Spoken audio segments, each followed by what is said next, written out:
आइए अपनी बाइबल को हम निकालेंगे, भजन संहिता उसके 119वें अध्याय के। पिछले रविवार को हमने 1 से लेकर 16 आयतें पढ़ी और आज हम 17 से 32 आयत तक पढ़ेंगे। सिरिल इस वचन को पढ़ने में हमारी अगुवाई करेंगे और हम वचन दर वचन उसके साथ में हम आगे बढ़ेंगे। Hallelujah Lord Jesus.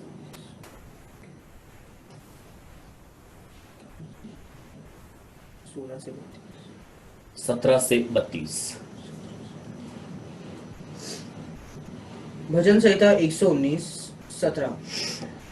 अपने दास का उपकार कर कि मैं जीवित रहूं, और तेरे वचन पर चलता रहूं। मेरी आंखें खोल दे कि मैं तेरी व्यवस्था की अद्भुत बातें देख सकूं। मैं तो पृथ्वी पर परदेसी हूँ। अपनी आज्ञाओं को मुझसे छुपाए न रख। मेरा मन तेरे नियमों की अभिलाषा के कारण हर समय खेदित रहता है। तूने अभिमानियों को जो श्रापित है घुड़का है। वे तेरी आज्ञाओं से भटके हुए हैं। मेरी नामधराई और अपमान दूर कर, क्योंकि मैं तेरी चितौनियों को पकड़े हूँ। हाकिम भी बैठे हुए आपस में मेरे विरुद्ध बातें करते थे।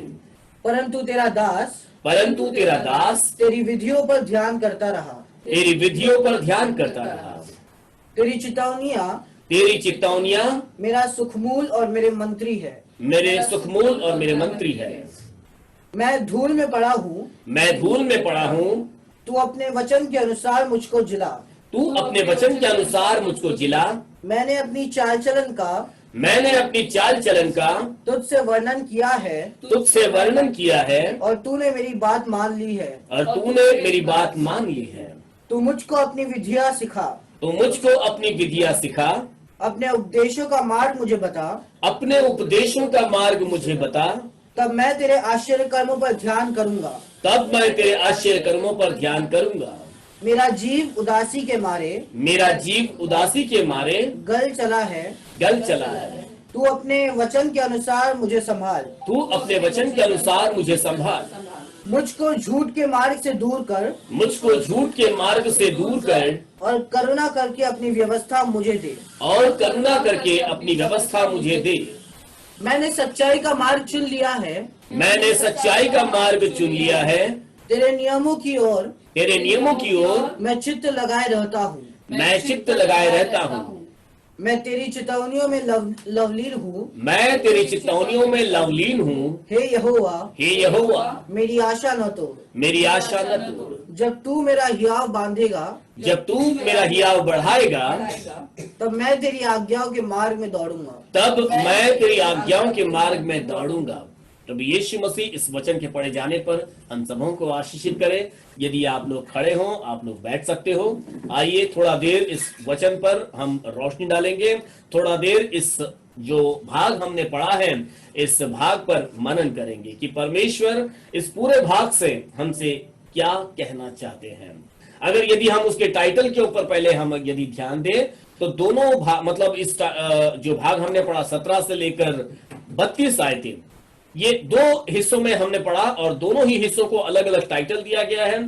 पहला हिस्सा है कि परमेश्वर की व्यवस्था में आनंद और दूसरा कि परमेश्वर की व्यवस्था को मानने का संकल्प मतलब निश्चय मतलब फैसला कि हम परमेश्वर के वचनों को मानना चाहते हैं। यहां पर जब भजनकार ने इस भजन संहिता को लिखा, अब परमेश्वर को सामने रखकर, परमेश्वर की व्यवस्था को सामने रखकर, परमेश्वर के नियमों को, परमेश्वर के अनुग्रह को अपने सामने रखकर भजनकार अपने शब्दों को मेरे और आपके साथ में बांटते हैं, या मैं कहूंगा भजनकार अपनी गवाही को मेरे और आपके साथ में साझा करते हैं।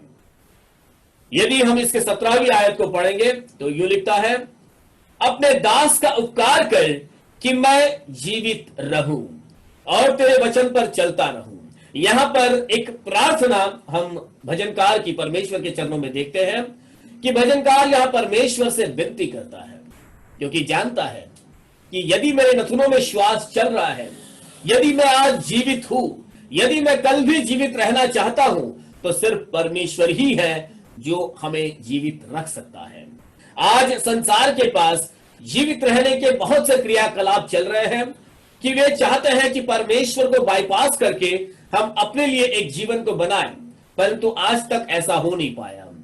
साइंटिस्ट कहो या बड़े बड़े वैज्ञानिक कहो, इस कोशिश में लगे हुए हैं कि किसी तरह से अपना जीवन बनाया जाए। परमेश्वर तो जीवन सदियों से बनाता आया, जीवन परमेश्वर से ही शुरू हुआ, परमेश्वर ही जीवन है, परंतु संसार का एक दल है, संसार का एक क्षेत्र है जो परमेश्वर के नियमों को बाईपास करके अपने तरीकों को लाने की पूरी कोशिश सदियों से कर रहे हैं, परंतु कामयाब नहीं हो पा रहे हैं।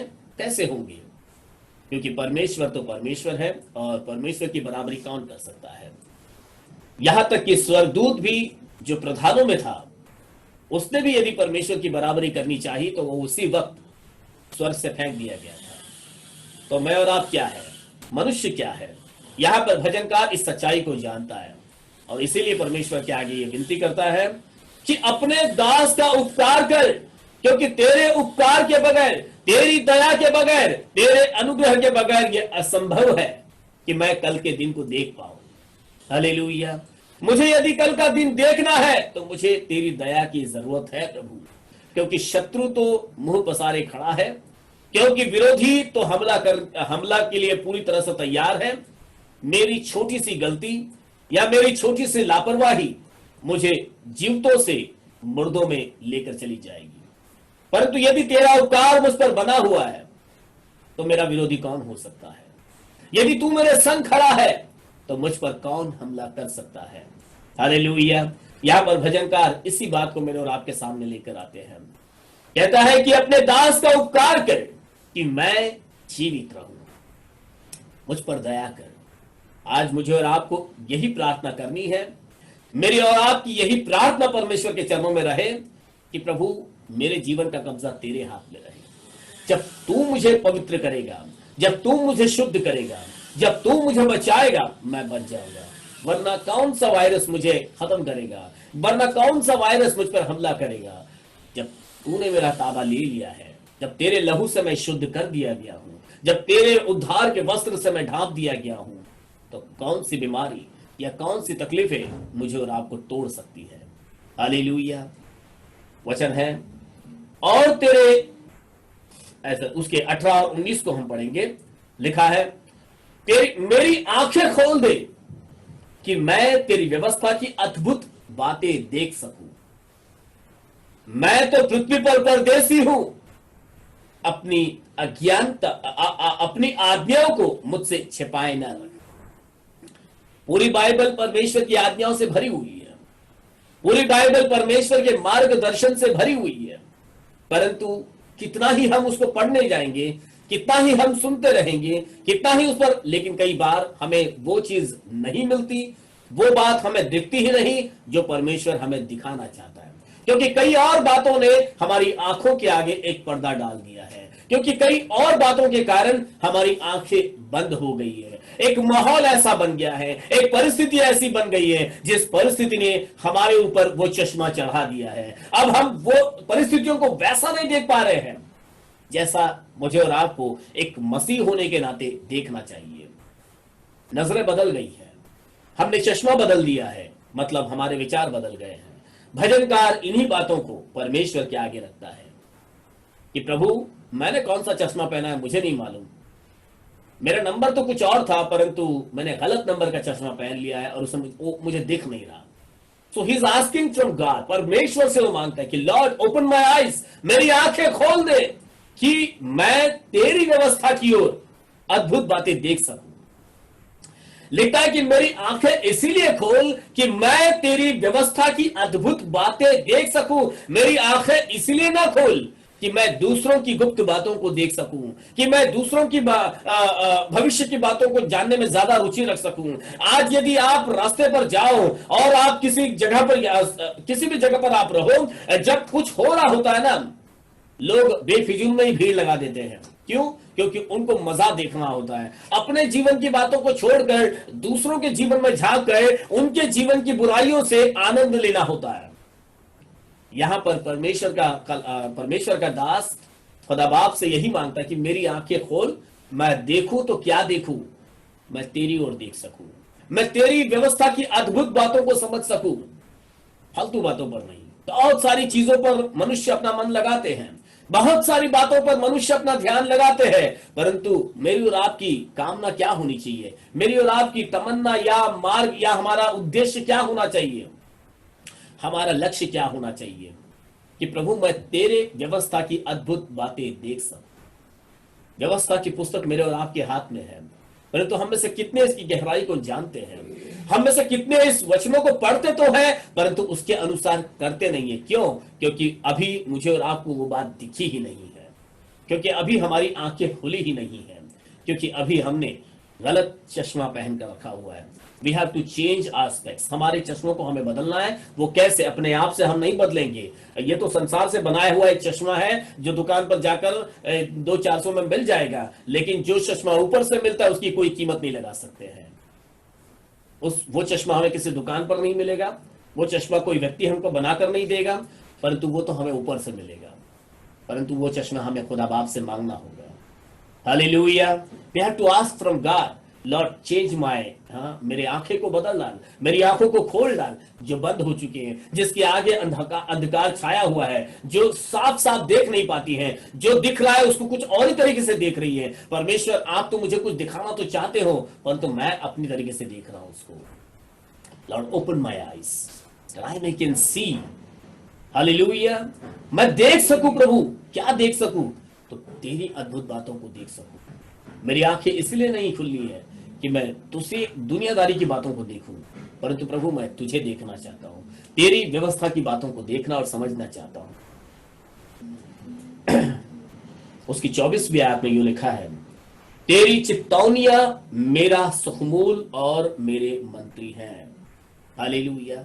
कि खुदा बाप की चित्तौनियां, खुदा बाप का जो मार्गदर्शन है वो मेरे लिए सुखमूल है, वो मेरे लिए मंत्री है। मतलब जब तेरी चित्तौनियां मेरे जीवन में आती है तो वही चित्तौनियां मेरी अगुवाई करती है, वही चित्तौनियां मेरा मार्ग बनाती है। हालेलुया। लॉर्ड तेरा हाथ मुझ पर हमेशा बना रहे, तेरा मार्गदर्शन हमेशा मेरे संग में रहे। There are many more things that I can explain, but समय को ध्यान में रखते हुए मैं यहाँ पर आज के इस थोड़े से, ऐसे तो कई बातें यहाँ पर भजनकार ने मेरे और आपके साथ में बांटी है। यदि सारी बातों का खुलासा मैं करते बैठूंगा आज का समय हमको कम पड़ेगा। तो आइए, जैसे भजनकार ने अपनी गवाहियों को मेरे आपके साथ में बांटा है, मेरे और आपके पास भी उत्तम गवाहियां हैं। हम भी आप अपने परमेश्वर को जानते हैं कि जैसे भजनकार के जीवन में परमेश्वर ने महान काम किया है और भजनकार ने अपनी गवाहियों में इन बातों को मेरे और आपके साथ में साझा किया है, वही मेरा और आपका परमेश्वर है। मेरे और आपके जीवन में भी उसने ऐसे ही काम किए हैं। आइए सभा के आगे अपनी गवाहियों को रखेंगे और समय है आपके पास। आप में से कोई भी गवाही देना चाहते हैं, अपने माइक को आप अनम्यूट कर सकते हो और 1 by 1 आप अपनी गवाही को दे सकते हो। मामा आवाज आ रहा है? Yes, I can hear you. Praise the Lord. Praise the Lord. तेरी स्तुति मैं करूं, आराधना करूं दिल से। तेरी स्तुति मैं करूं, आराधना करूं दिल से। मैं यीशु मसीह को धन्यवाद देती हूँ, वो मुझे ठीक किए, उसके लिए बहुत बहुत धन्यवाद। और मैं यीशु मसीह का भी मैं आभारी हूँ क्योंकि उनने मेरे को जल्द से जल्द चंगाई की, उसके लिए बहुत बहुत धन्यवाद। और कि उनने भी मेरे को मैंने उनको एक फोन किए, उनने भी प्रेयर किए, उसके लिए बहुत बहुत धन्यवाद। और आप सबको भी मैं धन्यवाद कहती हूँ कि आप सबने भी प्रेयर किए, उसके बहुत बहुत धन्यवाद। मैं एक वचन पढ़ना चाहती हूँ, Psalms 34 verse 6। This poor man cried and the Lord heard him and saved him out of all his troubles. Thank you. Hallelujah. यदि और कोई गवाही देना चाहते हो, आप लोग गवाही दे सकते हो। Praise the Lord pastor. Praise the Lord brother Vicky. मैं परमेश्वर जी का धन्यवाद करना चाहता हूँ तो साढ़े सारे परिवार ਨੂੰ ਸੰਭਾਲ ਕੇ ਰੱਖਿਆ आराधना करने के टाइम ਦਾ परमेश्वर ਦਾ ਧੰਨਵਾਦ ਕਰਦੇ ਹਾਂ। मैं शूट करने के लिए बाहर गया था गुजरात में, तो ਉੱਥੇ ਸਾਨੂੰ ਕੋਈ ਵੀ ਦਿੱਕਤ ਨਹੀਂ ਆईगी, रास्ते ਵਿੱਚ ना ਦਿੱਕਤ आई ना ਉੱਥੇ ਜਾ ਕੇ ਕੋਈ ਦਿੱਕਤ आई। ਤੇ मैं परमेश्वर जी ਦਾ ਧੰਨਵਾਦ ਕਰਨਾ ਚਾਹੁੰਦਾ ਕਿ ਸਾਨੂੰ ਉੱਥੇ ਸੰਭਾਲ ਕੇ ਰੱਖਿਆ। Praise the Lord. Hallelujah.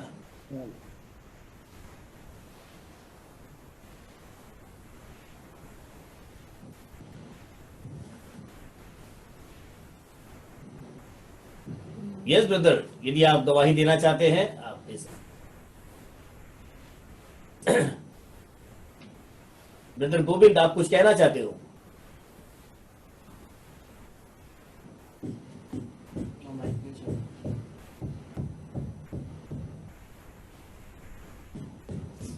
Hello,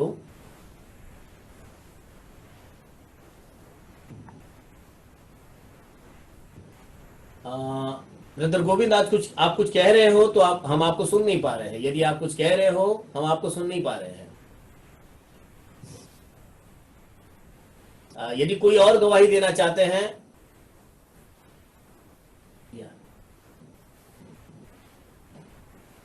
तुम सा कोई नहीं, हालेलुया लॉर्ड, तुम सा कहीं नहीं,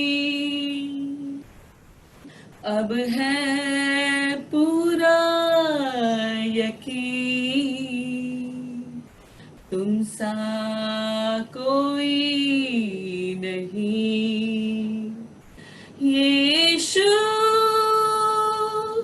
मसीह हो महिमा तेरी, गाए आसमां, गाए ये ज़मीन, यीशु मसीह हो महिमा तेरी,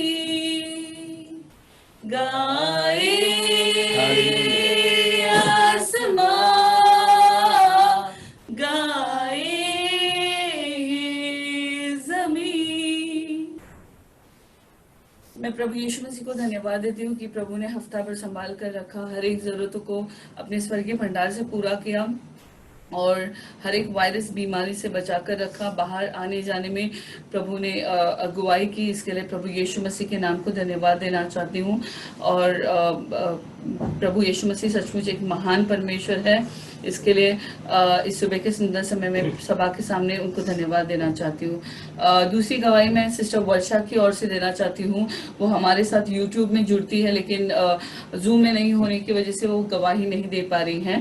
तो उनकी गवाही ये है कि यही हफ्ते में अभिषेक, उनका जो बेटा है, वो उनके घर के बाहर एक सीढ़ी है, उस सीढ़ी से ऊपर एकदम ऊपर की तरफ था और वहां से वो नीचे गिरा, मतलब पूरा रोल डाउन होके ऐसा नीचे आ गया। और मतलब गवाही ये है कि उसको एक भी खरोच नहीं आई और उसे प्रभु ने पूरी रीति से अपने हाथों में संभाल कर रखा। वो गिरा तो भले ही विरोधी ने प्रयत्न किया कि उस बच्चे को तकलीफ हो, उसे चोट पहुंचे और उसका नुकसान हो, बट प्रभु यीशु मसीह ने उसे अपने हाथों में थामे रखा। और सिस्टर ने ऐसे भी कहा कि बाद में अभिषेक, उनका बेटे का नाम अभिषेक है, तो अभिषेक ने बाद में आके कहा कि वो बाद में अपनी मम्मी को, सिस्टर वर्षा को बताने लगा कि मुझे प्रभु यीशु मसीह ने बचाया है, क्योंकि जब मैं गिर रहा था तो मुझे पता चला कि मैं जैसे ही गिरना शुरू हुआ कोई तो मुझे खींचकर पकड़ रहा है करके। तो वो सच में ये बहुत ही अद्भुत ऐसा एक क्षण मतलब ये होगा कि प्रभु उस समय भी उसे संभाल रहे थे, और जबकि इतने ऊपर से नीचे गिरने के बावजूद उसे एक भी खरोच या एक भी चोट नहीं लगी। तो प्रभु यीशु मसीह के नाम को धन्यवाद देते हैं। जैसे कि प्रभु का वचन कहता है कि तेरी वो अपने स्वर्गीय दूतों से हमारी रक्षा करता है, साम्स 91 में लिखा है।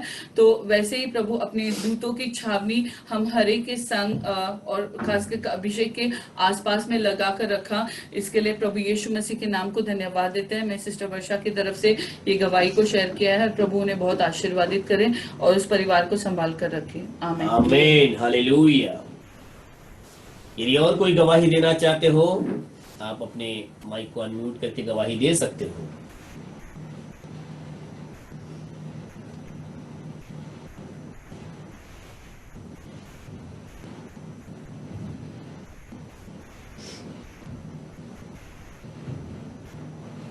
ठीक है, यदि कोई नहीं है तो प्रेज द लॉर्ड। हमने उत्तम गवाहियों को सुना है और सच में प्रभु यीशु मसीह के अद्भुत काम हम इन गवाहियों में देख सकते हैं कि जिसने प्रभु पर विश्वास रखा या जिसने खुदा बाप पर अपना भरोसा डाला, वे अपने जीवन में लज्जित नहीं हुए हैं। उतार चढ़ाव, कठिनाइयां तो एक मसीह जीवन का एक हिस्सा ही है, परंतु हमारे लिए सबसे उत्तम बात यह है कि प्रभु हमारे साथ है और वह अपने चाहने वालों पर इतना बोझ नहीं डालेगा कि वो उनके सहने के बाहर हो। परंतु जरूरी है कि हमारी अच्छी तैयारी के लिए और एक उत्तमता के लिए कुछ बातों में से होकर गुजरना ये तय है और जरूरी है।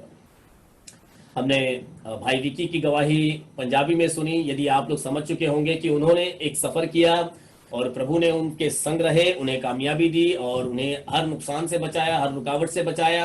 वे गुजरात गए, जो शूटिंग का कुछ भी कार्य था उसको पूरा किया और आज वे उसकी गवाही देते हैं। ऐसे ही शैरोन ने अपने तबीयत के लिए खुदा बाप को धन्यवाद दिया कि प्रभु ने अपनी चंगाई का हाथ बच्ची शैरोन पर बनाए रखा, उसे चंगाई दी। और सिस्टर कामिनी ने जो अपनी गवाही आपके सामने शेयर की, सिस्टर वर्षा की बड़ी अद्भुत गवाही मैं और आप आज के सुबह के समय सुन रहे थे कि जीवित परमेश्वर जिसे थाम ले उसे कौन गिरा सकता है। शैतान तो धक्का मारेगा परंतु संभालने वाला यीशु मसीह है।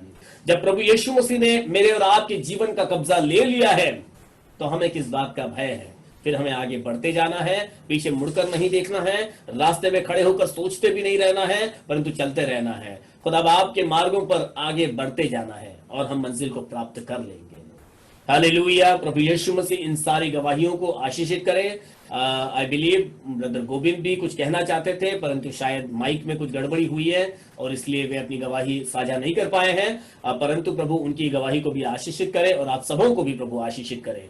जैसे भजनकार की गवाही हमने सुनी, हमने एक दूसरे की गवाही सुनी, ये सारी गवाहियां परमेश्वर के आगे एक धन्यवाद के बलिदान को ही लेकर आती हैं कि हम मुड़कर परमेश्वर को धन्यवाद देते हैं। आइए यह समय है कि हम दानार्पण के द्वारा प्रभु के आगे अपने समर्पण गले के लेकर आए। आइए एक गीत को गाएं और इस गीत के चलते हम प्रभु यीशु मसीह के चरणों में अपने दान और दशमांश को हम प्रभु के चरणों में चढ़ाएं।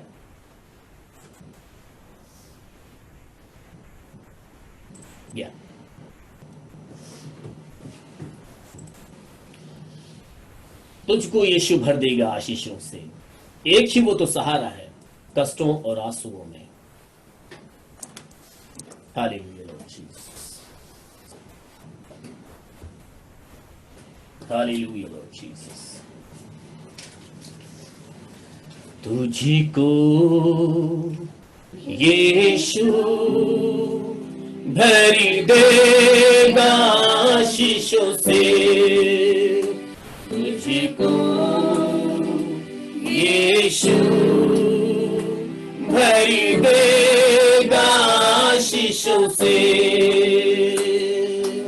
एक ही वो तो सहारा है कष्टों और आंसुओं में।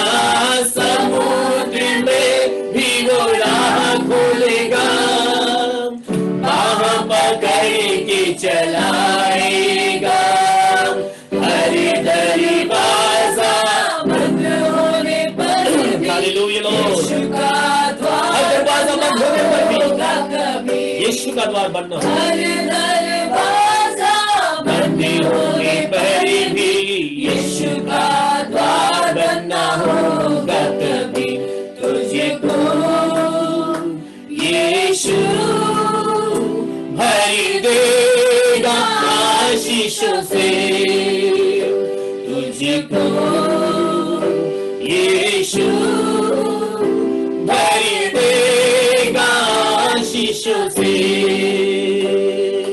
एक ही वो तो सहारा है कष्टों और आंसुओं में, एक ही वो तो सहारा है कष्टों और आंसुओं में। हमारे वादों का भरोसा नहीं, यीशु के वादे कभी हालेलुया। हमारे वादों का भरोसा नहीं, यीशु के वादे कभी टलते नहीं। आकाश पृथ्वी टल जाएंगे, यीशु का वचन कभी टलेगा नहीं। आकाश पृथ्वी टल जाएंगे, यीशु का वचन कभी टलेगा नहीं। तुझको यीशु हालेलुया भर देगा आशीषों से यस लॉर्ड, तुझको यीशु भर देगा आशीषों से। एक ही वो तो सहारा है कष्टों और आंसुओं में, एक ही वो तो सहारा है कष्टों और आंसुओं में। रोगों और दुखों से तुम हो परेशान, बहुत से दर्द के फरार है। रोगों और दुखों से तुम हो परेशान, बहुत से दर्द के करार है। कोड़े वो खाए चंगे हुए तुम, वचन से तुमको छुड़ा लेगा। कोड़े वो खाए चंगे हुए तुम, वचन से तुमको छुड़ा लेगा। हालेलुया यीशु भर देगा आशीषों से तुझको, यीशु भर देगा आशीषों से। एक ही वो तो सहारा है, एक ही वो सहारा है हमारे कष्टों और आंसुओं में। एक ही वो तो सहारा है कष्टों और आंसुओं में, एक ही वो तो सहारा है कष्टों और आंसुओं में। एक ही वो सहारा है कष्टों और आंसुओं में, कि तुझको यीशु आशीषों से भरने वाला परमेश्वर है। हालेलुया। आइए खुदा बाप के चरणों में हम प्रार्थना के साथ आए। Let's pray. Hallelujah Lord Jesus. प्रभु यीशु, प्रभु धन्यवाद देते हैं इस दान और अर्पण के लिए। प्रभु इस दान दशमांश को प्रभु आप स्वीकार कीजिए प्रभु, और जितनों ने भी हर्ष के साथ आपके राज्य के लिए बोया है, वह अपने जीवन में हर्ष की कटनी को काट नहीं पाए। प्रभु प्रार्थना करते हैं कि प्रभु जितने भी प्रभु आपके राज्य के लिए प्रभु समर्पण को लेकर आते हैं, वह अपने जीवन में प्रभु उनके काम पर, उनके खतों पर प्रभु आपकी बड़ी आशीष को प्राप्त करें। उनका उठना बैठना चलना फिरना आशीष का कारण बने। परंतु कई हैं जो प्रभु आपके चरणों में अपने समर्पण को नहीं ला पाते हैं, हम उनके लिए भी प्रार्थना करते हैं, बहुतायत की आशीष को प्राप्त करें। और प्रभु इतनी आशीष प्राप्त करके प्रभु वह आपके चरणों में हर्ष के साथ प्रभु अपने दान अर्पण को चढ़ावा करें, प्रभु आपके चरणों में लेकर आ सके। प्रभु यीशु प्रभु इसे इस दान अर्पण को आप स्वीकार कीजिए और आशीषित कीजिए। प्रभु प्रार्थना करते हैं अब से आगे को हम आपके वचनों में आगे बात करते हैं। प्रभु आपके कलाम के द्वारा प्रभु आप हमसे बात कीजिए। हम आपका दर्शन पाना चाहते हैं प्रभु, आपकी वाणी को पाना चाहते हैं, आपके अभिषेक को पाना चाहते हैं। हम में से एक एक के हृदय से आप बात कीजिए प्रभु। और प्रभु यीशु मसीह सुनने वालों के आपने कान को आप खोलिए प्रभु, ताकि वे वचन की गहराई को समझ सके, आपके वचनों के भेदों को जान सके। प्रभु यीशु अब प्रार्थना हमारे उद्धार करता प्रभु यीशु मसीह नासरी के नाम से मांगते हैं, आमीन आमीन आमीन। आइए हम लोग अपनी बाइबल को अपने हाथ में लें और बाइबल में से कुछ एक भागों को हम देखेंगे। Praise Jesus, hallelujah.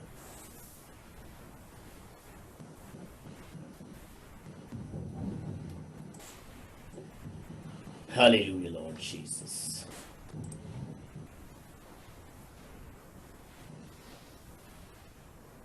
Praise the Lord.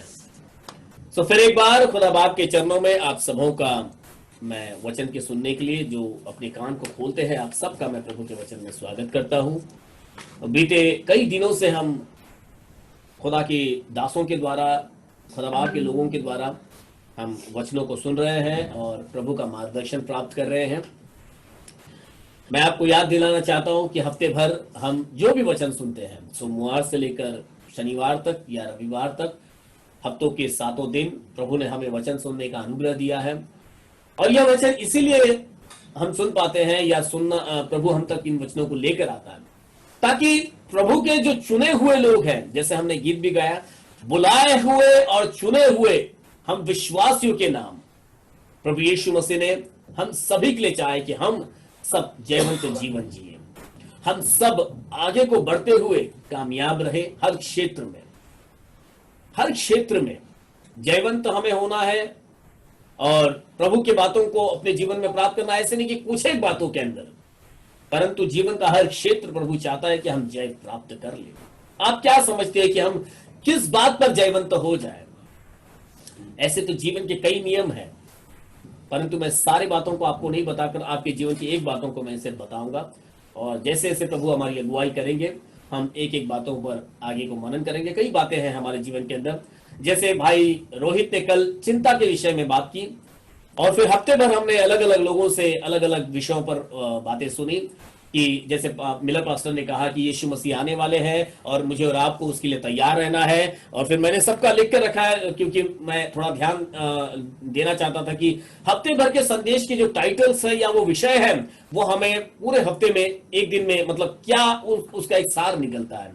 हमने सुना जैसे भाई गोविंद जी ने वचन दिया था कि कंगालों की सुधि ले, और फिर हमने मिलर पास्टर से सुना था कि यीशु मसीह आएंगे और आएंगे तो विश्वासियों की तैयारी को देखेंगे कि हम किस तरह से उसके लिए तैयार हैं कि। और फिर सिस्टर कामिनी ने हमसे शेयर किया था कि हम जितने प्रभु के बुलाए हुए हैं वे आशीषित हैं और हम कंगाल नहीं हैं, परंतु प्रभु में हम कुछ है।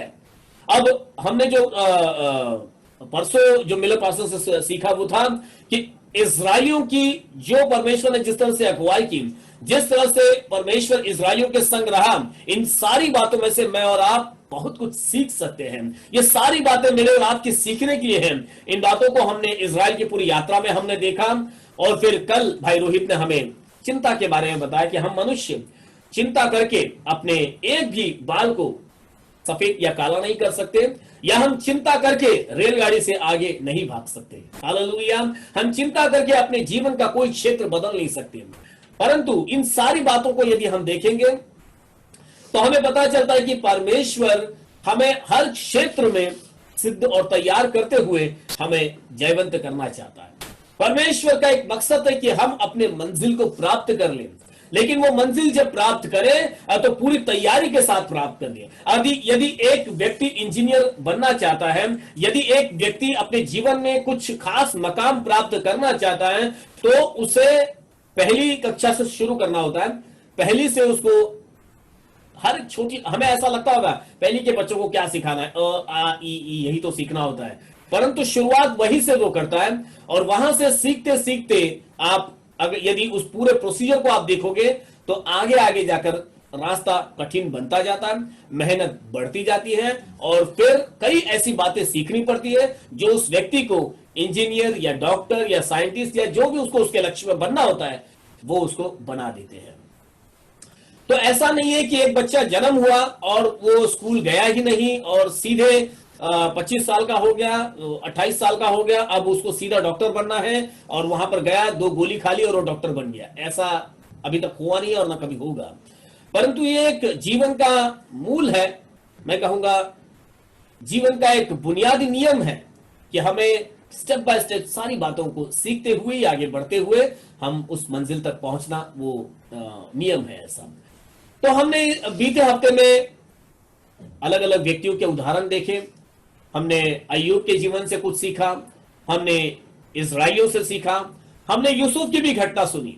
वहां पर यूसुफ की घटना मैं विश्वास रखता हूं शायद आपको यूसुफ के बारे में जो बताया गया उत्पत्ति के 45वें अध्याय से, यदि पहले से आप देखोगे उत्पत्ति के 35-40 से आप पूरे यूसुफ के बारे में देखोगे आप वहां पर कि क्या क्या यूसुफ के साथ हुआ और यूसुफ को किन किन कठिनाइयों से गुजरना पड़ा। हमने बीते हफ्ते सारी घटनाओं का हमने जो एक बार हमने उसको गो थ्रू किया है।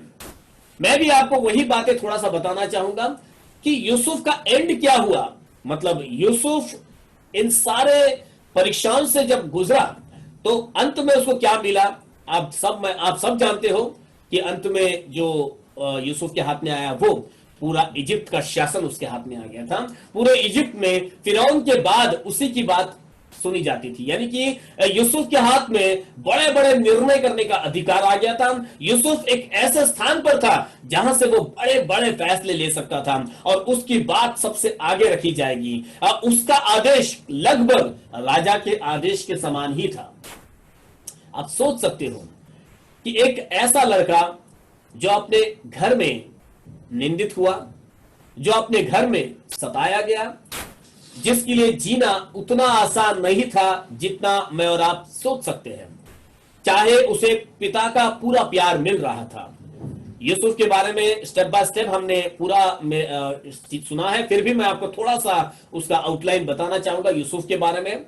यूसुफ याकूब का बिल्कुल सेकंड लास्ट यानी कि 12वां नहीं 11वां बेटा था, 12वां बेटा बेंजामिन था। और क्योंकि यूसुफ की मां के निधन के बाद याकूब का पूरा प्यार यूसुफ को मिल रहा था। याकूब ने, याद होगा आपको कि याकूब ने यूसुफ को रंग बिरंगा कपड़ा दिया था। इसका मतलब है उसके बाकी भाइयों को वैसा कपड़ा नहीं मिला था। मतलब यूसुफ को कुछ खास मिल रहा था अपने घर में, और क्योंकि उसको खास मिल रहा था इसलिए उसके भाइयों की नफरत का सामना यूसुफ को करना पड़ रहा था। अब मैं आपको इसी में से कुछ बातें आपको बताना चाहता हूं। जब यूसुफ इन सारी बातों में से होकर उसका जो एंड हमने 45वें अध्याय में देखा कि वो एक राजा बन चुका, राजा नहीं बना था परंतु गवर्नर ऑलमोस्ट, मतलब राजा के फैसले और यूसुफ के फैसले एक बराबर ही मान लिए जाते थे, क्योंकि राजा ने यूसुफ को एक अंगूठी दी थी कि जिस अंगूठी को वो जहां भी मुहर लगा दे वो राजा की ही मुहर मानी जाती थी। तो आप समझ सकते हो कि यूसुफ को क्या अधिकार मिला होगा। परंतु उस जगह तक पहुंचने का सफर यूसुफ के लिए आसान नहीं था। यदि यूसुफ वहां तक पहुंचा तो उसका मूल कारण क्या था उसे भी मुझे और आपको आज सीखना होगा। क्या मूल कारण था उसे थोड़ा सा हम लोग एक छोटे से पैसेज को पढ़कर देखेंगे। उत्पत्ति की पुस्तक उसके 45वें अध्याय 1 से 15 आयत को हम पढ़ेंगे जल्दी से। 1 से 15 आयत बड़ा लगता है परंतु जल्दी पढ़ेंगे तो थोड़ा सा समझने के लिए हमें आसान पड़ेगा। जल्दी से इसको पढ़ेंगे। उत्पत्ति 45, genesis chapter 45 1 to 15। Quickly read. तब यूसुफ उन सबके सामने जो उसके आसपास खड़े थे अपने को और रोक न सका और पुकार के कहा, मेरे आसपास से सब लोगों को बाहर कर दो। भाइयों के सामने अपने को प्रकट करने के समय यूसुफ के संग और कोई न था। तब वह चिल्ला चिल्ला कर रोने लगा और मिस्रियों ने सुना और फिरौन के घर के लोगों को भी इसका समाचार मिला। तब यूसुफ अपने भाइयों से कहने लगा, मैं यूसुफ हूँ, क्या मेरा पिता अब तक जीवित है? इसका उत्तर उसके भाई न दे सके, क्योंकि वे उसके सामने घबरा गए थे। फिर यूसुफ ने अपने भाइयों से कहा, मेरे निकट आओ। यह सुनकर वे निकट गए, और उसने कहा, मैं तुम्हारा भाई यूसुफ हूँ, जिसको तुमने मिस्र आने वालों के हाथ में बेच डाला था। आमीन। अब तुम लोग मत पछताओ, और तुमने जो मुझे यहाँ बेच डाला, इससे उदास मत हो, क्योंकि परमेश्वर ने तुम्हारे प्राणों को बचाने के लिए मुझे तुम्हारे आगे भेज दिया है। क्योंकि अब 2 वर्ष से इस देश में अकाल है, और अब 5 वर्ष और ऐसे ही होंगे कि उसमें न तो हल चलेगा और न अन्न काटा जाएगा। इसीलिए परमेश्वर ने मुझे तुम्हारे आगे इसीलिए भेजा कि तुम पृथ्वी पर जीवित रहो, और तुम्हारे प्राणों के बचने से तुम्हारा वंश बढ़े। इसी रीति अब मुझको यहाँ पर भेजने वाले तुम नहीं, इसीलिए इस रीति से अब मुझको यहाँ पर भेजने वाले तुम नहीं, परमेश्वर ही ठहरा। परमेश्वर ही ठहरा। और उसी ने मुझे फिरौन का पिता सा, हाँ। और उसके सारे घराने का स्वामी और सारे मिस्र देश का प्रभु ठहरा दिया है। बस समय बचाने के लिए मैं यहीं पर रोकूंगा, लेकिन इस 8वीं आयत को यदि आप फिर से देखेंगे, मैं पढ़ता हूं आपके लिए वापस एक बार। इस रीति अब मुझको यहां पर भेजने वाले तुम नहीं, परमेश्वर ही ठहरा है। और उसी ने मुझे फिरौन का पिता सा, मतलब मुझे फिरौन का डैडी ही बना दिया, और उसके सारे घर का स्वामी और सारे मिस्र देश का प्रभु ठहरा दिया। एक ऐसी कामयाबी को मैं और आप देखते हैं, और ये सारी कामयाबी वो किसके साथ साझा कर रहा है? ये सारी कामयाबी की बयान वो किसके साथ में कर रहा है? यूसुफ अपने उन भाइयों के साथ में जिन भाइयों ने यूसुफ को बहुत ही सताया था। मैं कहूंगा ऑलमोस्ट इन भाइयों ने यूसुफ को जान से मार देने की कोशिश की थी। इन भाइयों ने यूसुफ को गड्ढे में डाल दिया था। इन भाइयों ने यूसुफ को अन्य लोगों के हाथ में बेच दिया था, जलन के कारण, एक ईर्ष्या के कारण, इसलिए कि उसे ज्यादा प्यार मिल रहा था। मैं और आपका जीवन भी यूसुफ से अलग नहीं हो सकता। यदि मैं और आप उस परमेश्वर यानी कि स्वर्गीय पिता के बच्चे हैं, जैसे यूसुफ याकूब का बेटा था, और याकूब यूसुफ को बहुत प्यार करता था, क्योंकि यूसुफ को ज्यादा प्यार मिल रहा था, बाकी भाइयों की जलन उस पर हो रही थी। आज मैं और आप अपने स्वर्गीय पिता से अबंडेंटली, मतलब मैं कहूंगा ना, बहुतायत का प्रेम प्राप्त करते हैं। जो यीशु मसीह को स्वीकार करके इस संसार में जीते हैं, वे एक अलग आशीषों को लेकर चल रहे होते हैं, और इन सारी आशीषों को लेकर चलते हुए अब आपका जो शत्रु है, अब आपका जो विरोधी है, जिसकी जगह आपने ले ली है, मैं आपको याद दिलाना चाहता हूं, मैं और आप उस शैतान के देखो, जो आज का शैतान जिसको हम बोलते हैं ना, वो पहले शैतान था नहीं, शैतान तो बाद में बना। वो पहले तो वो परमेश्वर का फेवरेट, मैं कहूंगा परमेश्वर का चहेता स्वर्गदूत था। वो निरंतर परमेश्वर की आराधना करता, वह परमेश्वर के सन्मुख उपस्थित रहता हमेशा, परंतु उसके अंदर कुछ आ गया। वो मैंने थोड़ी देर पहले बताया भी था आपको। घमंड के कारण कहो, उसके विचारों के कारण कहो, उसे स्वर्ग से फेंक दिया गया। अब उसकी जगह जो खाली हो गई, परमेश्वर ने मुझे और आपको उसकी जगह पर आराधना के लिए रखा। कि जितना प्यार उस स्वर्गदूत को मिलता था, उससे बढ़कर अब वो हमसे प्यार करता है, क्योंकि अब वह पहले तो इस स्वर्गदूत के सामने परमेश्वर रहता था, लेकिन आज परमेश्वर मुझसे और आपसे क्या कहता है? मैं तुम में रहता हूं। तो वह स्वर्गीय परमेश्वर आज मेरे और आपके अंदर रहता है। मतलब आप सोच लीजिए वो हमसे कितना प्यार करता है। जब इतना प्यार वो हमसे करता है, तो जिसकी जगह हमने ले ली, जिसे उस जगह से हटाकर हमें रख दिया गया, क्या वो इस बात को सही रीति से डाइजेस्ट कर लेगा? क्या नहीं। वह तो निरंतर चाहेगा कि वह हमें गड्ढे में डाल दे, वह तो निरंतर चाहेगा कि हम बिक जाए, वह तो निरंतर चाहेगा कि हम हार जाए, ताकि हमारी हार में ही उसकी जीत है। समझ रहे हैं आप लोग? अय्यूब के ऊपर हमने अय्यूब के भी उदाहरण को बीते हफ्ते में लिया। शैतान ने भरकस प्रयत्न किया अपने आप को सही साबित करने की, परंतु अय्यूब ने उसका मौका नहीं दिया। शैतान तोड़ता रहा, मरोड़ता रहा, उसे उस कसौटी पर कसता रहा, परंतु अय्यूब अपने शब्दों से नहीं हटा, अय्यूब अपने विश्वास से नहीं हटा, परंतु ऐसा करने के द्वारा उसने परमेश्वर के नाम को ऊंचा कर दिया। परमेश्वर ने जो भरोसा अय्यूब के ऊपर रखा था, उस भरोसे पर अय्यूब कायम रहा। यूसुफ यदि अपने जीवन के अंदर किसी कामयाबी को अगर लेकर आया है, अय्यूब ने भी अपने जीवन में जो कुछ खोया था उसका दुगना वापस प्राप्त किया। हमने गए हफ्ते सुन लिया है। परंतु मेरे आज इस विषय को फिर से एक बार आपको याद दिलाने का तात्पर्य यह है कि यदि यूसुफ यहां तक पहुंचा तो सारी बातें एक जैसी है, जैसी यूसुफ के साथ हुआ वैसी मेरे और आपके साथ में भी होता है। यदि यूसुफ ने यह कामयाबी पाई है तो यही कामयाबी मेरे और आपके लिए भी है। मैं और आप यूसुफ से अलग नहीं है। क्यों? क्योंकि परमेश्वर जिसकी मैं और आप आराधना करते हैं वो पक्षपाती नहीं है। हालेलुया। जैसे वो यूसुफ के साथ था वो मेरे और आपके साथ में भी है।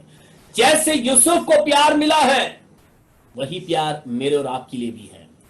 परंतु जब वो हमसे इतना प्यार करता है तो कहीं ना कहीं शैतान जलन से भर जाता है और वह हमें गिराने की भरकस प्रयत्न करता है, तोड़ने का प्रयत्न करता है। वो किस तरीके से? यहां जो हमने पैसेज पढ़ा ये वो पैसेज नहीं है जो शुरुआत में लिखा गया। शुरुआत बताई गई है, बहुत ही कठिन सफर यूसुफ का बताया गया है। मैं उस कठिन सफर को नहीं बता रहा हूं, मैं अब ऐसे स्थिति को आपके सामने रख रहा हूं जिस स्थिति में मैं कहूंगा कि ये उस पूरे घटना का कंक्लूजन है, इस पूरे घटना का अब क्लाइमेक्स है, यानी कि इस पूरे घटना का अंत यहां पर दिखाई देता है कि अंत क्या है। शुरुआत कितनी कठिन हुई, रास्ता कठिन था, रास्तों में कांटे थे, चुभ रहे थे, लेकिन इसमें से यूसुफ आगे बढ़ते बढ़ते अब जब यहां पर आया तो यहां पर मेन चीज आ जाती है, पूरे घटना की मेन बात आ जाती है, मुख्य बात आ जाती है। क्या? अब यहां पर यूसुफ उन भाइयों के सामने खड़ा था, उन विरोधियों के सामने खड़ा था जिन भाइयों ने इसको मारा था, सताया था, तोड़ा था। आज यह संसार भी मेरे और आपके सामने ऐसा ही है, जो हमें तोड़ता है, मरोड़ता है और हमें परीक्षाओं में डालता है। लेकिन मेरा और आपका उनके प्रति व्यवहार कैसे है? यहां पर यूसुफ के पास पूरा अधिकार था बदला लेने का। अब वो ऐसे जगह पर था जहां पर बस उसका एक शब्द, ये 10 के 10 भाई फांसी पर चढ़ा दिए जाते हैं, ये 10 के 10 भाई जेल में डाल दिए जाते हैं। इन 10 के 10 भाइयों को ऐसी प्रताड़ना दी जाती, आप सोच सकते हो कि वो उस शासन के स्थान में बैठा हुआ था जहां से वो कुछ भी करवा सकता था, क्योंकि इन भाइयों ने उसको उतना सताया था, उसको मारा था, उसको कूटा था, कुएं में डाल दिया, फिर बेच दिया, और उस बेच देने के कारण वो अपने पिता से अलग हो गया, अपने परिवार से अलग हो गया, वो नाना प्रकार की परीक्षाओं में पड़ा आगे जाके। वो तो ये सोच सकता था यदि इन्होंने मुझे गड्ढे में डाला ही नहीं होता तो इतनी सारी कठिनाइयों का मैं सामना नहीं करता। मैंने कितना दुख सहा है। देखो आज मेरे क्या होता है, आज मेरे और आपके साथ यदि ऐसा हो जैसे यूसुफ के साथ हुआ, भूलेंगे नहीं हम ऐसे, हम लोगों को ऐसी चीजों को हम भूलेंगे नहीं, बिल्कुल बदला लेने का कोई मौका नहीं छोड़ेंगे। हमें बस मौका मिल जाए, मैं विश्वास करता हूं हम में से ऐसा कोई नहीं होगा। परंतु एक नॉर्मल मनुष्य का स्वभाव है, यदि उसको किसी ने सताया है वो जिंदगी भर याद रखता है और मौका देखता है कि मैं किसी तरह इसका बदला लूंगा तो जरूर। मेरे साथ ऐसा किया था इसलिए मैं अब ऐसा करूंगा। परंतु मसीह के लिए एक अलग मार्ग है, यहां पर मसीह के लिए एक उदाहरण है अलग। मैं वो उदाहरण आपके सामने रखना चाहता हूं। यहां पर यूसुफ का अपने भाइयों के साथ में जिस तरीके से बातचीत हुई है, अब देखो यूसुफ ने अपने आप को जब अपने भाइयों के सामने प्रकट किया, अब वहां पर इसके भाई तो डर गए कि बाप रे, हम तो अब उसके सामने खड़े हैं जो आज ऑलमोस्ट इजिप्ट का राजा है और इसको हमने कितना सताया है, अब तो ये हमारे साथ कुछ भी कर सकता है। देखो यहां पर उनकी बोलती ही बंद हो गई थी जब यूसुफ ने कहा कि मैं तुम्हारा भाई हूं, वो भाई जिसको तुम लोगों ने कुएं में डाल दिया था, जिसे तुम लोगों ने बेच दिया था, जिसे तुमने सताया था, मैं वो भाई हूं। वहां पर लिखा है उसके भाई डर गए थे, लिखा है कि उसके भाई डर के मारे कुछ बोल नहीं पा रहे थे। अब हमारे साथ क्या होगा? देखो यूसुफ का प्रभाव, यूसुफ का वो बलिदान, इन सारी बातों ने उसे ऐसे प्रभावकारी स्थान पर लेकर आ गया था जहां पर विरोधियों की भी बोलती बंद हो सकती है।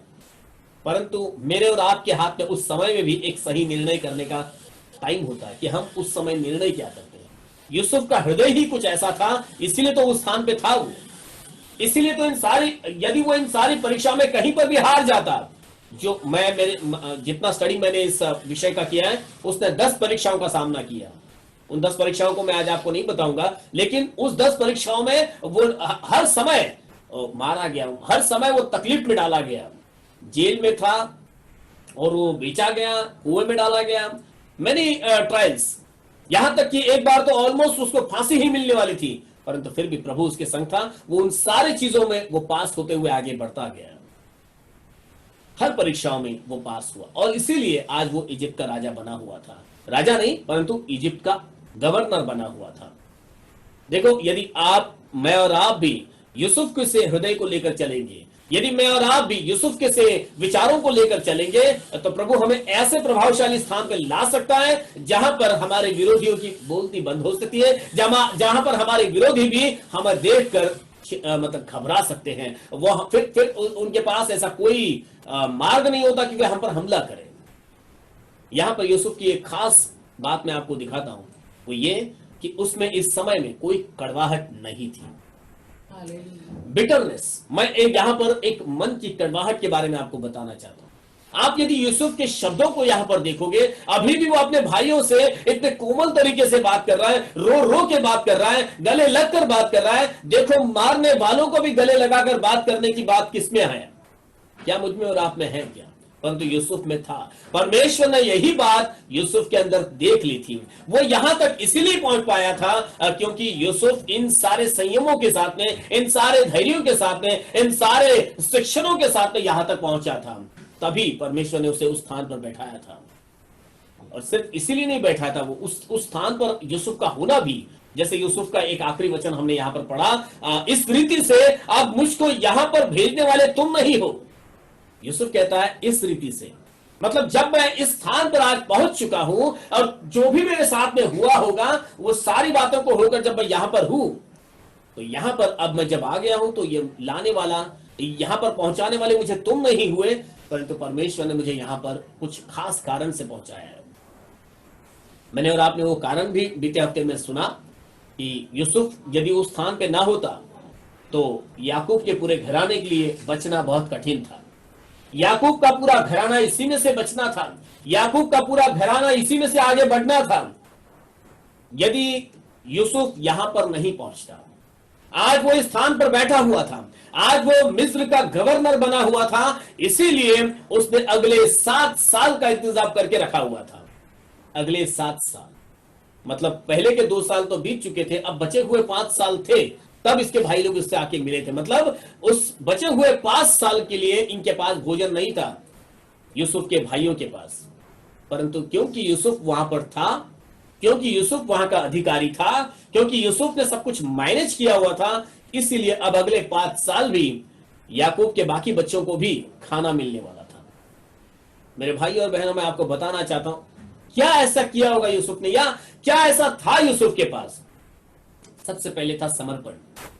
कठिनाइयां कितनी भी आई, यूसुफ के जीवन के अंदर कठिनाइयां कितनी आई, परंतु उन कठिनाइयों में वो अपने तरीके से युद्ध न करता बैठा, परंतु अपने आप को उसने परमेश्वर के हाथ में सौंपा था, क्योंकि वो जानता था कि एक मनुष्य होने के नाते, मैं और आप इस बात को समझ लीजिएगा, कई बार हमारे जीवन में भी जब ऐसी परिस्थिति आती है, खट्टर परिस्थितियां होती है और मुश्किलों का दौर होता है और लोगों का विरोध होता है, ज़िल्लतें होती है, अपमान होता है, और लेकिन जब अपमान होता है तो हमारा जो रिएक्शन वो क्या होता है, मैं कुछ हूं।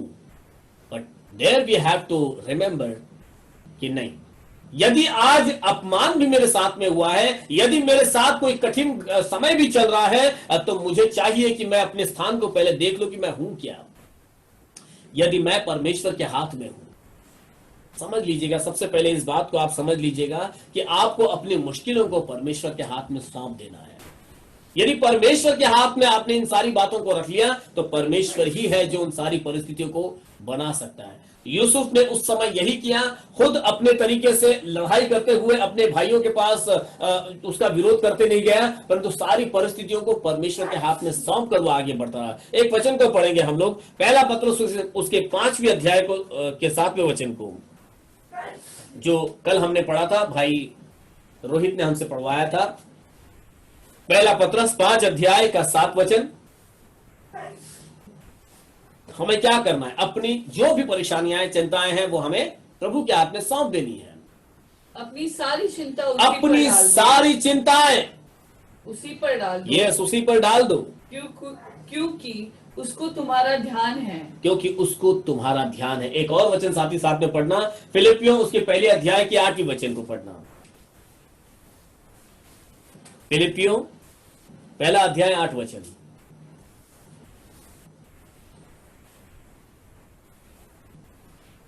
इससे परमेश्वर मेरा गवाह है। बस वापस एक बार पढ़ना वो लाइन बराबर से। इसमें परमेश्वर मेरा गवाह है। इन दो बातों को आप ध्यान रखना हमेशा। पहले तो अपनी सारी चिंताओं को प्रभु यीशु मसीह के हाथ में सौंप दो, क्योंकि उसको तुम्हारा ध्यान है।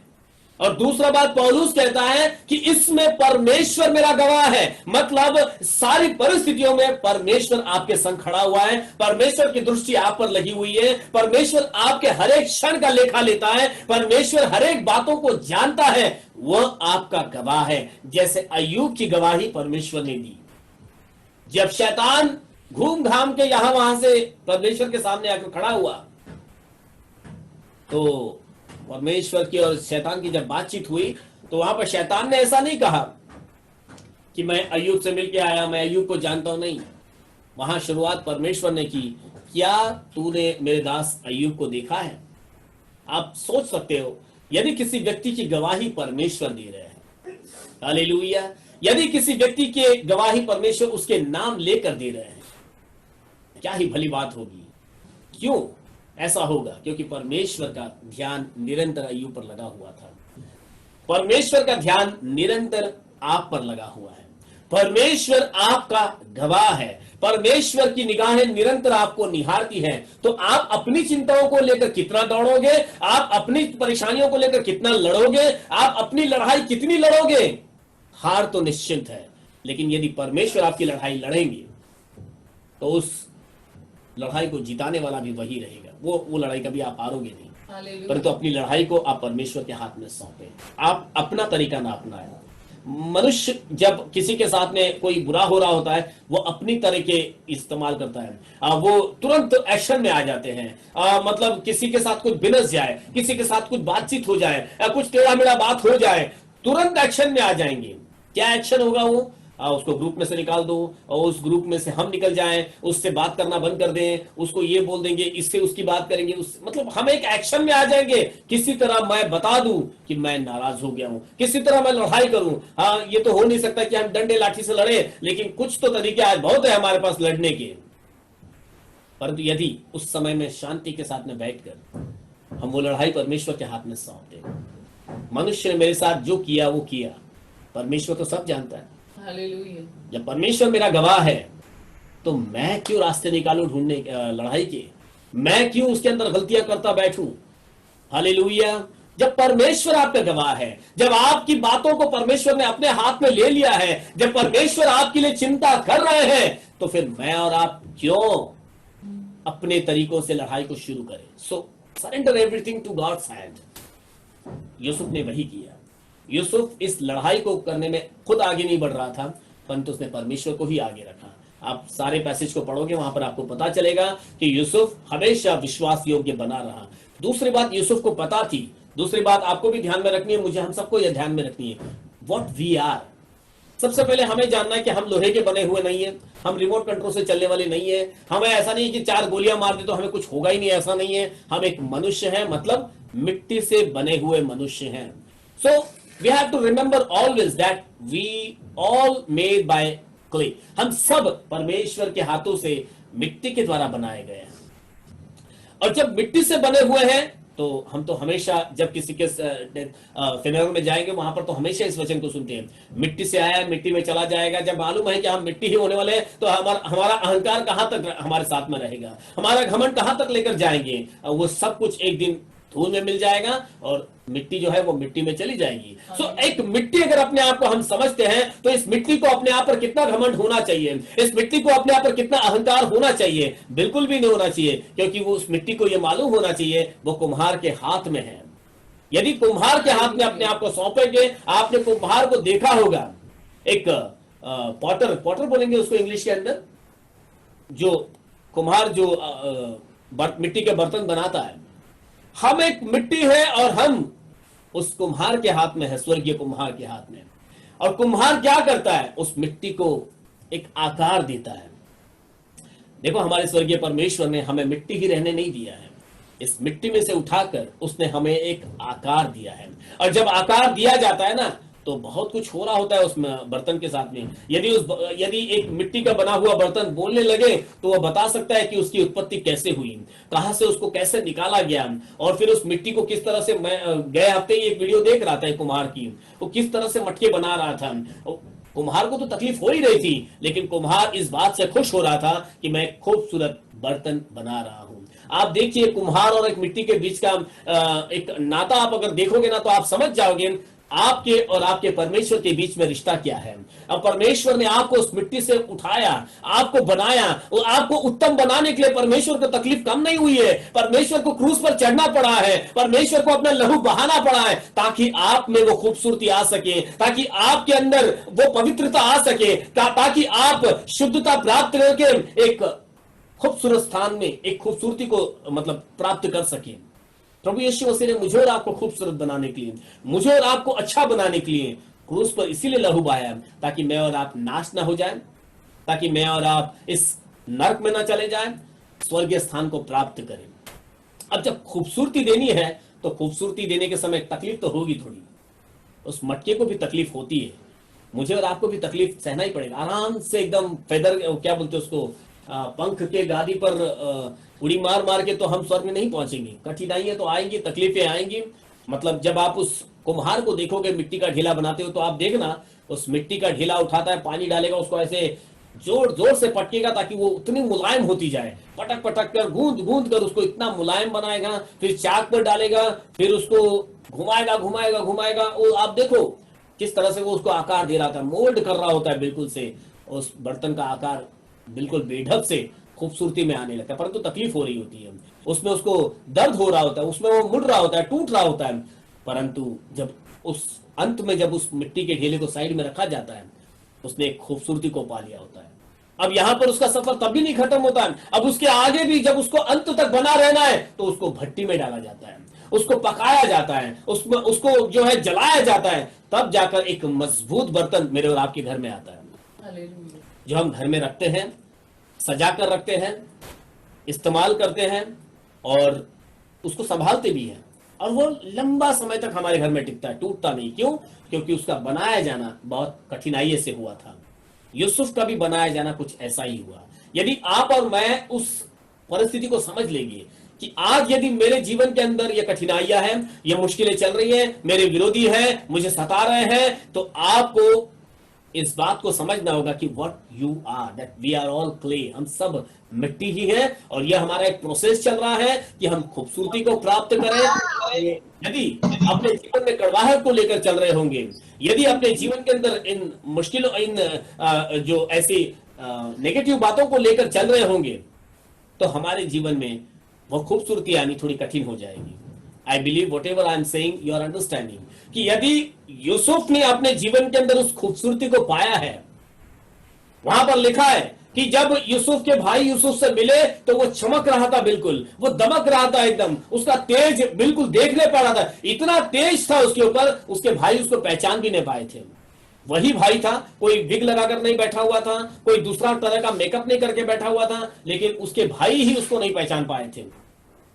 उसके भाई जिस दारिद्रता से उठकर आए थे, जिस गंदगी से उठकर आए थे, फटे पुराने कपड़े थे, बाल बिखरे हुए होंगे, लेकिन जब उनका वही भाई, जिस भाई को उन्होंने सताया था, गड्ढे में डाला था और बेच दिया था, वह भाई आज उनके सामने एक तेज के साथ में खड़ा हुआ है।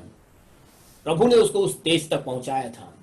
आज मैं और आप भी उसी तेज को पाने के मार्ग में हैं, परंतु यदि कड़वाहट को लेकर आगे बढ़ेंगे। देखो यहां पर यूसुफ ने उतना तेज पाने के बाद भी अपने भाइयों को क्षमा किया, अपने भाइयों को गले से लगाया। लिखा है वहां पर उसने गले से लगाकर बिलक बिलक कर रोने लगा और अपने घर के लिए वो सारे प्रोविजन करने लगा।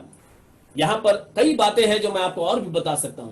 देखो, यूसुफ उस स्थान में भी अपनी एक जिम्मेदारी को पूरा कर रहा था। अब परमेश्वर ने आज मुझे और आपको यूसुफ के स्थान में रखा हुआ है। हमें प्रभु यीशु मसीह ने जो है यूं ही एक मसीही टाइटल देकर इस संसार में नहीं रखा, लेकिन बाइबल हमें वो टाइटल देती है कि मैं और आप राजपदधारी याजकों का समाज है। इसका मतलब आप समझ जाइए कि मैं और आप राजपदधारी याजकों का समाज है। परमेश्वर ने मुझे और आपको एक डिग्री दी, परमेश्वर ने मुझे और आपको एक पहचान दी। वो पहचान इसीलिए नहीं कि इस पहचान को लेकर यूं ही चले जाए। यदि एक डॉक्टर को डॉक्टर की डिग्री मिलती है तो उसको डॉक्टरी करनी पड़ती है। हालेलुया। यदि एक वकील को वकील की डिग्री मिलती है तो वो वकीली करता है, वो तभी वो वकील कहलाता है, वरना कुछ समय के बाद उसको वकील भी नहीं कहा जाएगा, क्योंकि सिर्फ डिग्री होने से वकील नहीं हो जाता। सिर्फ डिग्री होने से, सिर्फ पहचान पत्र होने से वो उस पदवी का अधिकारी नहीं बनता। यूसुफ इस स्थान में अपनी जिम्मेदारी को पूरा कर रहा था। यूसुफ को परमेश्वर ने उस जिम्मेदारी में लेकर आया था कि अब यूसुफ इस स्थान से आगे की पीढ़ी को, जो नाश होने वाली दशा में थे, अगर यूसुफ इस स्थान पे ना होता, आप समझ जाइए। तीसरी बात मुझे और आपको ध्यान में रखनी है, यदि मेरे और आपके जीवन में इस समाज के प्रति यदि हम कड़वाहट को लेकर चल रहे हैं तो हमें ये क्यों नहीं करना है? क्योंकि प्रभु यीशु मसीह ने आज मुझे और आपको जिस स्थान में रखा है वो क्यों रखा है? हमें राजपदधारी याजकों का समाज, परमेश्वर ने मुझे और आपको उसकी सेवा करने के लिए, परमेश्वर ने मुझे और आपको उसकी गवाही देने के लिए स्थान में खड़ा किया है। यदि यूसुफ यहां पर ना होता तो देखो आगे की पीढ़ी को, यानी कि जो बाकी के 10 घराने थे, यानी कि 12 गोत्र थे याकूब के, इस्राएल के 12 गोत्रों में से एक यूसुफ ही बच जाता। फिर अगर उसने वहां सही निर्णय न लिया होता, या यदि यूसुफ वहां तक ना आता तो यूसुफ भी नहीं बचता, 12 के 12 गोत्र नाश हो जाते हैं। मेरे भाइयों और बहनों, आप समझ रहे हो, यूसुफ ने उस स्थान में उनको बताया अगले और 5 साल अकाल का समय है। मतलब अभी भी अकाल का समय खत्म नहीं हुआ था। 7 साल का अकाल का समय था। 2 साल के अकाल के समय के बीतने पर इसे भाई लोग यूसुफ से मिले थे और यूसुफ ने अपने भाइयों से कहा अभी और 5 साल बाकी है। इस 5 साल के लिए तुम्हें क्या क्या करना है यूसुफ ने अपने भाइयों को बताया। तुम्हें यहां आ जाना है, यहां गोशेन में मैं तुम्हें बसा दूंगा और यहां पर तुम्हें रोटी और सब कुछ मिलेगा, और सारे नियम बताए। मैं और आप भी इस संसार को यही सुसमाचार देने के लिए चुने गए हैं। परमेश्वर ने मुझे और आपको यही सुसमाचार दिया है। अकाल तो लंबा है, अभी न्याय का समय आने वाला है, अभी समय समाप्त नहीं हुआ, लेकिन मैं और आप ये जानते हैं वो कभी भी आएगा। न्याय का समय, प्रभु यीशु मसीह कभी भी आएंगे, लेकिन इससे पहले मुझे और आपको वो समाचार लोगों तक पहुंचाना है कि तुम्हें करना क्या है। प्रभु यीशु मसीह को स्वीकार करना है, प्रभु यीशु मसीह को अपना उद्धारकर्ता करके मानना है, प्रभु यीशु मसीह को अपना उद्धारकर्ता करके मान के अपना जीवन उसके हाथ में सौंपना है। यह समाचार लेकर हमें संसार तक जाना है, यह नहीं कि हम बदला लेते बैठे। यदि यूसुफ यहाँ पर बदले की भावना के साथ खड़ा होता, यदि यूसुफ ने यहाँ पर अपने भाइयों से बदला लिया होता, तो यूसुफ का वहां तक आना पूरी तरह से व्यर्थ हो जाता। यूसुफ की वो सारी जिम्मेदारियां व्यर्थ हो जाती। परंतु यूसुफ उस स्थान से भी अपने भाइयों के लिए एक सुसमाचार ही लेकर आया, और यूसुफ ने उस स्थान से भी अपने पूरे घराने के लिए उद्धार को लेकर आया। मैं और आप भी उसी लिए प्रभु यीशु मसीह चुने गए हैं कि मैं और आप इस संसार से लड़ते ना बैठे, मैं और आप इस संसार से बदला लेते ना बैठे, परंतु मुझे और आपको इस संसार के प्रति उस प्रेम को बताना होगा, वो क्षमा का जीवन रखना होगा। यहां पर यूसुफ ने अपने भाइयों को माफी दी है। मैं आपको यही बताना चाहता हूं कि कड़वाहट का जीवन नहीं, परंतु माफी का जीवन लेकर चलोगे तो परमेश्वर के मकसद को पूरा कर पाओगे। और जब माफी का जीवन दे रहे हो, यदि माफी का जीवन लेकर चल रहे हो, यदि कड़वाहट अपने जीवन में नहीं रखा है, तभी आप यूसुफ के समान एक बड़े अधिकार के स्थान पे पहुंच सकते हो, एक जयवंत जीवन जी सकते हो। वरना लोग सालों से मसीह जीवन जी तो रहे हैं, परंतु हारे हुए हैं। क्यों हारे हुए हैं? क्योंकि कई बातें अभी अपने जीवन में थाम कर रखे हुए हैं।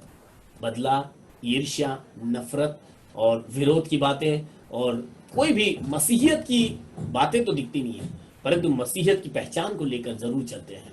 मैं तो चर्च जाता हूं, मैं तो गीतों को गाता हूं, मैं तो प्रभु यीशु मसीह का अनुकरण करता हूँ, परंतु उनके जीवन के अंदर इसमें से एक भी बात दिखाई नहीं देती कि वो किसी को क्षमा कर दे, कि वो किसी की सुन ले, कि वे किसी की सह ले। इसमें से तो कुछ भी नहीं हो पाता। परंतु यहाँ पर हम एक व्यक्ति को देख सकते हैं, यूसुफ, जो अपने जीवन में कामयाब हुआ है। और उसके कामयाब होने का मुख्य कारण था कि उसने बदले की भावना से यहां तक नहीं आया, वो ना ईर्ष्या की भावना से यहां तक पहुंचा, ना अपने विरोध करने वालों को या अपने सताने वालों को उसने कोई दंड देने की भावना से वहां पर पहुंचा था, परंतु उसने वहां पर भी अपना एक ऐसा स्वभाव मेरे और आपके सामने रखा जो यीशु मसीह का सा स्वभाव था। यीशु मसीह ने भी अपने मारने वालों को, निंदा करने वालों को, क्रूस पर चढ़ाने वालों को भी यीशु मसीह ने वहां से क्षमा दी है। प्रभु यीशु मसीह ने क्रूस पर भी यही विनती की कि हे पिता, तू इन्हें माफ कर दे, क्योंकि ये नहीं जानते हैं ये क्या कर रहे हैं। यूसुफ भी जानता था, उसके भाइयों को तो पता ही नहीं था कि वे क्या कर रहे हैं। 8वां वचन बताता है इस रीति से, 8वां वचन हमने पढ़ा उसी उत्पत्ति के 45वें वचन में, इस रीति अब मुझको यहां पर भेजने वाले तुम नहीं हो। यूसुफ कह रहा है कि उसके भाइयों ने उसको वहां नहीं पहुंचाया, परंतु परमेश्वर ने उनको वहां पर लेकर आया है। वी हैव टू, हमें परमेश्वर के ऐसे ही गवाह बनना है कि हमें इस संसार के बताए मार्ग पर नहीं चलना है। संसार तो हमें ऐसा ही मार्ग बताएगा, वो हमें धकेलेगा, हमें गिराएगा, हमें तोड़ेगा, अब तो हमें संसार के से मार्ग थोड़ी चलना है। संसार हमें उस रास्ते से हमें भटकाना चाहेगा, परंतु हमें चाहिए कि परमेश्वर की ओर देखते हुए बढ़ते रहें।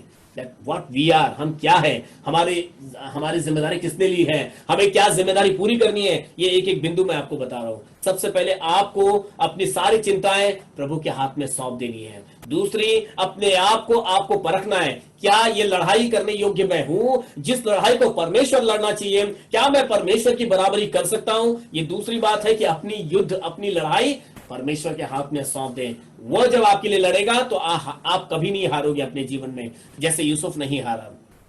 तीसरी बात, हमें ये जानकर चलना है कि परमेश्वर ने यदि मुझे और आपको उस स्थान पर लेकर आए हैं तो कुछ मकसद से लेकर आए हैं। हम तो मिट्टी है और उस मिट्टी के समान हमें परमेश्वर के हाथ में रहना है। परमेश्वर जब हमें आकार दे रहा है, परमेश्वर जब हमें खूबसूरती की तरफ लेकर, इसके ऊपर कई उदाहरण है, लेकिन उन उदाहरणों को देखकर समय मैं आपका गंवाना नहीं चाहता हूं, परंतु देयर आर मेनी इलिस्ट्रेशन जो मैं आपको बता सकता हूं कि जिसमें तकलीफें तो बहुत है, परंतु उसका अंत सुहावना है।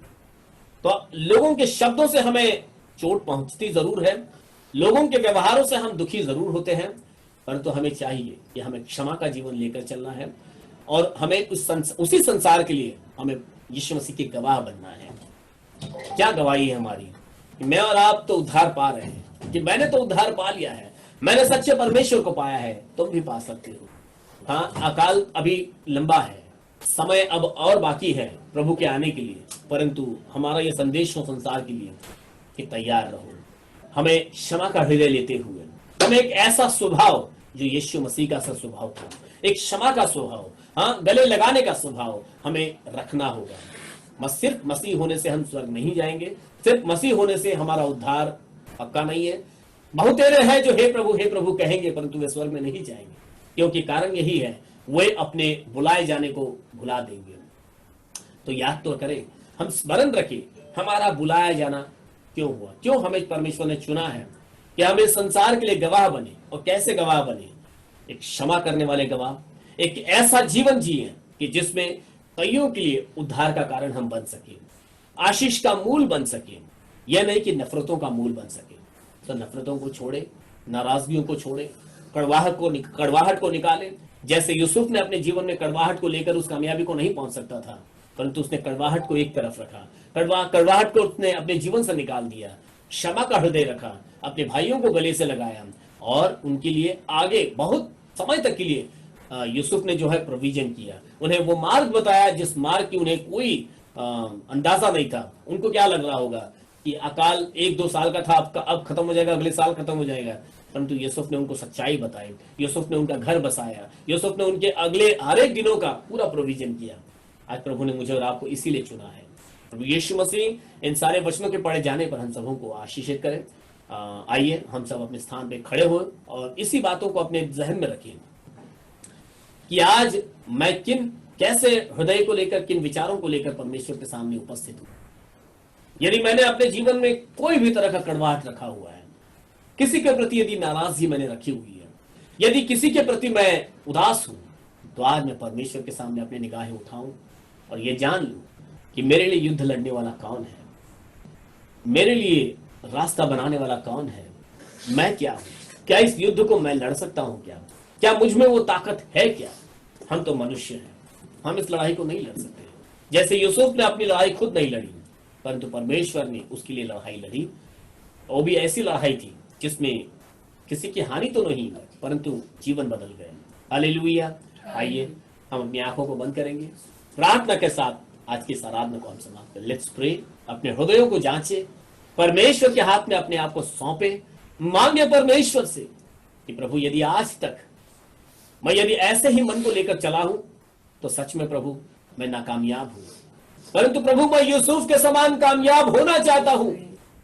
और उसका मूल तो यही है कि जैसे यूसुफ ने अपने भाइयों को क्षमा किया, जैसे यूसुफ ने अपने भाइयों को गले से लगाया, प्रभु मैं भी उन सबको क्षमा करना चाहता हूं, उन्हें गले से लगाना चाहता हूं, परंतु मैं उन सबों के लिए, इस नाशमान संसार के लिए प्रभु आपका गवाह बनना चाहता हूं। यह संसार तो नाश की ओर बढ़ रहा है प्रभु, एक अकाल का सामना कर रहा है प्रभु, परंतु प्रभु इस परिस्थिति में मैं तेरा गवाह बनना चाहता हूं प्रभु, मैं आपके राज्य को बनाना चाहता हूं प्रभु, परंतु प्रेम के साथ में, क्षमा के साथ में। ओ प्रभु यीशु मसीह, चाहे मुझे मार पड़ रही हो, इस रास्ते में कांटे चुभ रहे होंगे, परंतु प्रभु यही रास्ता मुझे उस कामयाबी की तरफ लेकर जाएगा, यही रास्ता मेरे जीवन में वो तेज लेकर आएगा जिस तेज के आगे प्रभु वो शैतान भी झुक जाएगा। प्रभु मैं आपके अभिषेक की मांग करता हूं, यही प्रार्थना परमेश्वर के सामने करें। और खुदा बाप कहता है जो मांगोगे तो तुम्हें दिया जाएगा, जो ढूंढोगे तो प्राप्त करोगे, हालेलुया। यदि तुम उसके दरवाजे को खटखटाओगे वो तुम्हारे लिए खोलेगा। Let's pray. Hallelujah Lord Jesus, प्रभु यीशु। हालेलुया। फिर एक बार इस सुंदर सुबह के समय प्रभु हम आपके न्यायासन के आगे अपने सरों को झुकाते हैं प्रभु। आप न्यायी परमेश्वर हो, अनुग्रहकारी पिता हो प्रभु, और आपकी दया असीम है प्रभु। आपकी योजनाएं उसका कोई भी प्रभु सार नहीं प्रभु, आपकी योजनाएं भी प्रभु अद्भुत है प्रभु, और इन्हीं योजनाओं पर प्रभु आप अपने एक एक बुलाए हुओं को आप चलाइए। जितनों ने आज आपके वचनों को सुना है, मैं नहीं जानता प्रभु कि ये कितना सही प्रभु रीति से उनको सुनाई दिया, नहीं सुनाई दिया, कैसा उनको समझ में आया प्रभु, परंतु आप सारे वचन का प्रकाशन देने वाले परमेश्वर हो। जो परिस्थिति आज हमने प्रभु यहाँ पर साझा की प्रभु, आपके वचनों में जीवन है प्रभु, और यह जीवन आपके लोगों को मिलने पाए प्रभु यीशु मसीह। यह संसार तो नाश की दशा में बढ़ रहा है प्रभु, हम आपसे प्रार्थना करते हैं प्रभु, जैसे आज आपके वचन हमने सुने हैं, आपने हमें एक पद दिया है प्रभु, आपने हमें एक स्थान दिया है प्रभु, आपने हमें एक जिम्मेदारी दी है प्रभु, और इस जिम्मेदारी को प्रभु आपके प्रेम के द्वारा प्रभु, आपके मार्गदर्शन के द्वारा प्रभु इस मकसद को अपने जीवन में हम पूरा कर सके प्रभु, परंतु नफरतों के साथ नहीं प्रभु यीशु मसीह, और हमलों के साथ और लड़ाइयों के साथ नहीं प्रभु, क्षमा करते हुए प्रभु आपके चुने हुए प्रभु इस पूरे सफर को पूरा कर सके प्रभु यीशु मसीह। और इस मार्ग में कितनी ही कठिनाइयां क्यों ना आ जाए प्रभु, परंतु प्रभु हम आप में आपका हाथ थाम कर बने रहना चाहते हैं प्रभु। हम में से एक एक की सहायता कीजिए, जितने भी आज आपके चरणों में अपने आप को समर्पित करते हैं, जितनों ने अपने सरों को आपके आगे झुकाया है प्रभु, उनके सर पर अपने अभिषेक का हाथ रखिए प्रभु, अपनी सामर्थ से भरिए प्रभु, उनके हृदय को तसल्ली से भर दीजिए प्रभु, उनके हृदय को प्रभु आपकी महिमा से भर दीजिए प्रभु,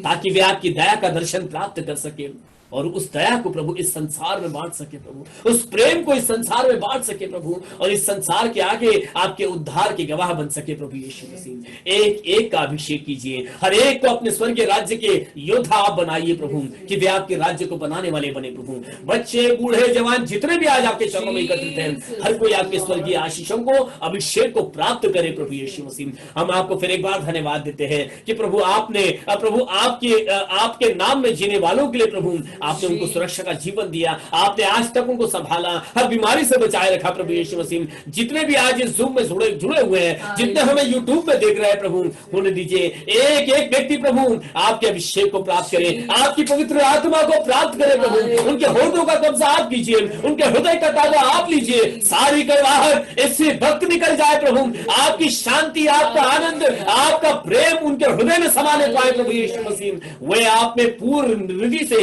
रीति से प्रभु आपके लहू से धो दिए जाए प्रभु यीशु। Jesus. हम धन्यवाद देते हैं प्रभु आपके लहू के लिए Hallelujah, my Lord. कि आपने अपने रक्त से हम में से एक एक को ढांप कर रखा है। Jesus. और प्रभु जगत के अंत तक हमारे संग रहने का आपने वायदा किया है। Hallelujah, my Lord. धन्यवाद देते हैं प्रभु, धन्यवाद देते हैं प्रभु यीशु। Jesus. अब तक भी प्रभु आपने हमको संभाला है, Hallelujah. आगे भी प्रभु आपकी दया हम सब पर बनी रहे। अब प्रार्थना हमारे उद्धार करता प्रभु यीशु मसीह नासरी के नाम से मांगते हैं, सब मिलकर कहें आमीन आमीन आमीन आमीन। स्वर्ग मर्त्य पाताल के खुदावंद प्रभु यीशु मसीह का अनुग्रह और उसकी दया, प्रभु यीशु मसीह की आशीषें और शांति हम सबों के संग प्रभु यीशु मसीह के दूसरे आगमन तक बनी रहे। आमीन आमीन आमीन आमीन। Praise the Lord Jesus.